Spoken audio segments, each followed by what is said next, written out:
রোজ একই রকম জলখাবার খেতে আর ভালো লাগছিল না, তাই আজকে একটু অন্যরকমভাবে তৈরি করলাম। নামমাত্র তেল দিয়ে, মানে অল্প পরিমাণ তেল দিয়ে কিন্তু এই রেসিপিটা তৈরি হয়ে যায়। আর এই রেসিপিটা কিন্তু খুব হেলদি। আপনারা বাচ্চাদের স্কুলের টিফিনেও কিন্তু এই রেসিপিটা দিতে পারেন। রাধে কৃষ্ণ বন্ধুরা, আমি টুলটুল, আর এই টুলটুলের রান্নাঘরে আপনাদের সবাইকে স্বাগত।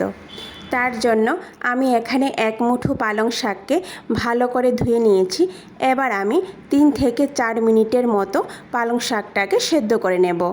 3 মিনিটের মতো পালং শাক সেদ্ধ করার পর আমি একটা বাটির মধ্যে ঠান্ডা জল নিয়ে নিয়েছি।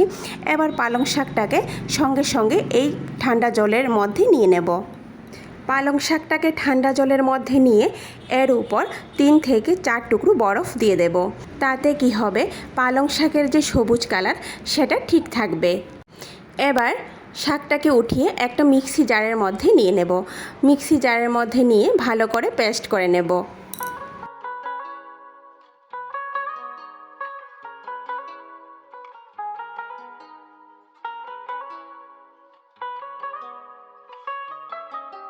অন্যদিকে চুলায় একটা প্যান বসিয়ে দেব। এর মধ্যে আমি এখানে কিছু পরিমাণ আমন্ড বাদাম আর চিনে বাদামকে ভালো করে ধুয়ে নিয়েছি। এবার প্যানের মধ্যে দিয়ে একটু নাড়াচাড়া করে বাদামের মধ্যে থাকা জলটাকে শুকিয়ে নেব। তারপর হাফ চামচ পরিমাণ ঘি দিয়ে হালকাভাবে বাদামগুলিকে ভেজে নেব। বাদামগুলি যখন হালকা ভাজা হয়ে যাবে তখন আমি একটা পাত্রে উঠিয়ে নেব। ওই প্যানের মধ্যে 1 চামচ ঘি দিয়ে দেব। ঘিটা যখন গলে যাবে তখনই আমি এতে চায়ের কাপ মেপে 1 কাপ পরিমাণ সুজি দিয়ে দেব। আপনারা এখানে সুজির পরিমাপটা কমিয়ে বা বাড়িয়েও দিতে পারেন। তারপর এর মধ্যে সামান্য পরিমাণ লবণ দিয়ে দেব। এবার মাঝারি আঁচে সুজির কালার চেঞ্জ হওয়া পর্যন্ত হালকা ভেজে নেব। বেশিক্ষণ সময় লাগে না বন্ধুরা, 2 থেকে 3 মিনিটের মধ্যেই ভাজা হয়ে যায়। দেখুন সুজির কালারটা কিন্তু অনেকটা চেঞ্জ হয়ে গেছে। এবার এতে আগে থেকে ফুটিয়ে রাখা 500 ml দুধ এইভাবে দিয়ে দেব। এক হাত দিয়ে নাড়াচাড়া করতে থাকবো আর আরেক হাত দিয়ে দুধ দিতে থাকবো। বন্ধুরা, দুধ দিয়েই কিন্তু সুজিটাকে সঙ্গে সঙ্গে নাড়াচাড়া করতে হবে, না হলে কিন্তু দলা পেকে যাবে। কম আঁচে এইভাবে অনবরত নাড়াচাড়া করতে থাকবো। তারপর আমি এতে 3 চামচের মতো চিনি দিয়ে দেব। হাফ কাপ পরিমাণ গুঁড়ো দুধ দিয়ে দেব। গুঁড়ো দুধটা এখানে অপশনাল, হাতের কাছে থাকলেই দেবেন, না থাকলে দেওয়ার দরকার নেই। গুঁড়ো দুধটা দিলে কি হবে, এর টেস্ট খুব ভালো আসবে। তারপর অনবরত নাড়াচাড়া করে সুজিটাকে এইভাবে শুকিয়ে নেব। বেশিক্ষণ সময় লাগে না বন্ধুরা, 1 মিনিটের মধ্যেই দেখবেন সুজিটা এভাবে ঘন হয়ে গেছে। সবার শেষে আগে থেকে ভেজে রাখা বাদামগুলি এভাবে ছড়িয়ে দিয়ে আবারও সুজিটাকে ভালো করে নাড়াচাড়া করে নেব। তারপর চুলার আঁচ বন্ধ করে দিয়ে সুজিটাকে একটা সাইডে রেখে দেব। বন্ধুরা, আপনারা একবার এইভাবে সুজি তৈরি করে দেখবেন, খুবই টেস্ট হয় খেতে। অন্যদিকে আমি একটা থালা নিয়ে নেব। এর উপর একটা চালনি বসিয়ে দিয়েছি। এতে আমি ছোট বাটির 1 বাটি পরিমাণ আটা নিয়ে নেব। আটাটা ভালো করে চেলে নেব। তারপর সেই বাটির হাফ বাটি পরিমাণ ময়দা দিয়ে দেব। সামান্য পরিমাণ লবণ দিয়ে দেব। এখানে আপনারা কিন্তু পুরোটা আটা দিয়েও তৈরি করতে পারেন। এবার আমি আটা আর ময়দা একসঙ্গে মিশিয়ে নিয়ে এইভাবে 2 ভাগে ভাগ করে নেব। এবার তার থেকে 1 ভাগ অন্য একটি থালার মধ্যে উঠিয়ে নেব।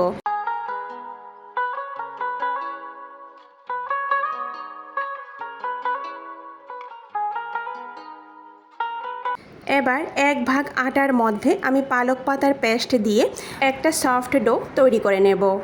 বন্ধুরা, একবার আপনারা এভাবে তৈরি করে খেয়ে দেখুন, ভীষণ ভালো লাগে খেতে। এবার মিক্সি জারটা ধুয়ে এভাবে অল্প অল্প করে জল দিয়ে আটাটাকে আমি মেখে নেব।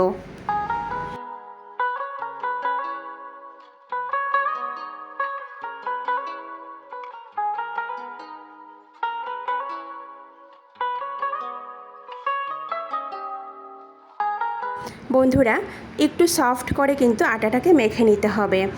এবার খুব সামান্য পরিমাণ তেল ডোয়ের উপর এইভাবে মেখে নেব। একটা ডো এখানে আমার তৈরি হয়ে গেছে। এবার এটাকে সাইডে রেখে দেব।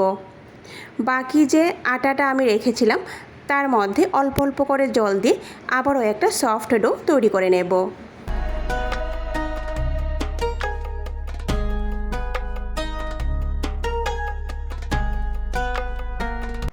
বন্ধুরা, আটা মাখা এখানে হয়ে গেছে। এবার এর উপর সামান্য তেল লাগিয়ে নেব। এবার একই থালায় ডোগুলিকে 30 মিনিটের জন্য ঢেকে রেখে দেব। ফিরে এসেছি বন্ধুরা 30 মিনিট পর। এবার আবারও কয়েক সেকেন্ডের জন্য ডোগুলিকে একটু মেখে নেব। এরপর এই ডোগুলি থেকে আমি মাঝারি আকারে লেচি কেটে নিয়েছি। এখানে আমার 2টা ডো থেকে 8 পিস লেচি হয়েছে। এবার উপরে সামান্য পরিমাণ ময়দা ছড়িয়ে একটু পাতলা করে রুটির মতো বেলে নেব। দেখুন বন্ধুরা, একটা রুটি এখানে আমার বেলা হয়ে গেছে। এইভাবে পাতলা করে কিন্তু রুটিটাকে বেলে নিতে হবে। প্রত্যেকটি রুটি আমি এইভাবে পাতলা করে বেলে নেব।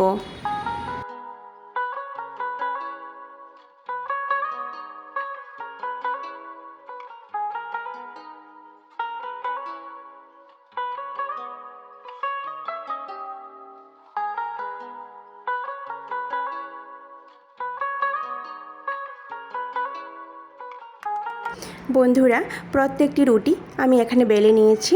এবার একটা রুটি বেলনের উপর প্রথমে সাদা কালারের রুটিটা এইভাবে রেখে দেব। এবার সামান্য ময়দা পুরো রুটির মধ্যে লাগিয়ে নেব। এবার সবুজ রুটিটা সাদা রুটির উপর রেখে দেব। রেখে এর উপর সামান্য পরিমাণ ময়দা ছিটিয়ে দেব। তারপর আরেকটা সাদা রুটি এর উপর রেখে দেব। তারপর আবারও সামান্য পরিমাণ ময়দা ছিটিয়ে এর উপর সবুজ কালারের রুটি রেখে দেব। এইভাবে একটা রুটির উপর আরেকটা রুটি নিয়ে উপরে সামান্য পরিমাণ ময়দা ছিটিয়ে দিয়ে একটু বেলে নিয়ে সবগুলো রুটি আমি জোড়া লাগিয়ে নেব।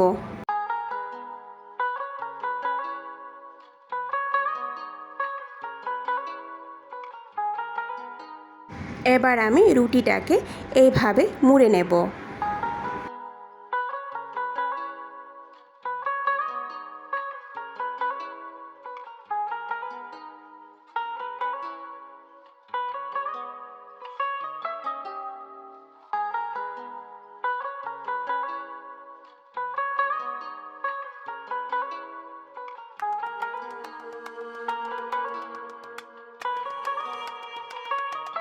এবার ছোট পিস করে কেটে নেব।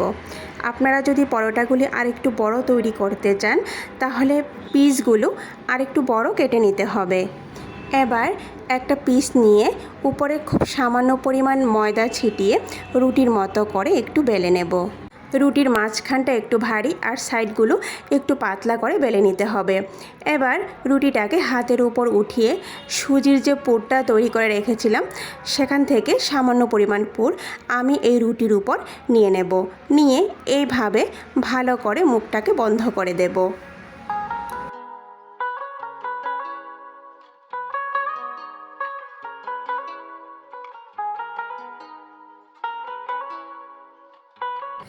এবার হাতের এই সাইডটা দিয়ে রুটির মাঝখান থেকে রুটিটাকে এইভাবে চ্যাপ্টা করে নেব।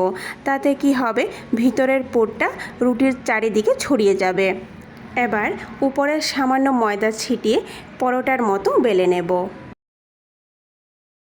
দেখুন বন্ধুরা, একটা পরোটা এখানে আমি বেলে নিয়েছি। এইভাবে প্রত্যেকটি পরোটা আমি বেলে নেব।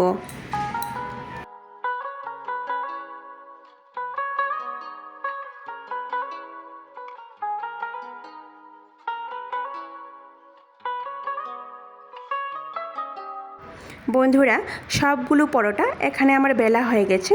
এবার পরোটাগুলিকে আমি ভেজে নেব। তার জন্য আমি চুলায় একটা প্যান বসিয়ে প্যানটাকে ভালো করে গরম করে নিয়েছি। এবার মাঝারি আঁচে পরোটাগুলিকে ভেজে নেব। বন্ধুরা, যেহেতু আমি পরোটাগুলি খুব ছোট করে তৈরি করেছি সেই জন্য 2টা পরোটা একসঙ্গে ভাজা যাবে।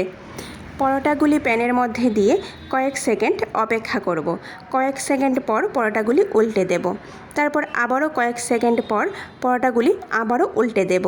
এভাবে 2 থেকে 3 বার উল্টে দেওয়ার পর সামান্য পরিমাণ তেল দিয়ে এবার পরোটাগুলিকে একটু লাল হওয়া পর্যন্ত ভেজে নেব। বন্ধুরা, আপনারা কিন্তু এখানে তেলের পরিবর্তে ঘি দিয়েও পরোটাগুলি ভেজে নিতে পারেন। তাহলে তৈরি হয়ে গেল আমাদের সুজির পরোটা। ভিডিওটি সম্পূর্ণ দেখার অনুরোধ রইল। কেমন হয়েছে কমেন্ট করে নিশ্চয়ই জানাবেন। আর যদি ভালো লেগে থাকে তাহলে সবার শেষে লাইক, শেয়ার আর সাবস্ক্রাইব করে দেবেন। নমস্কার।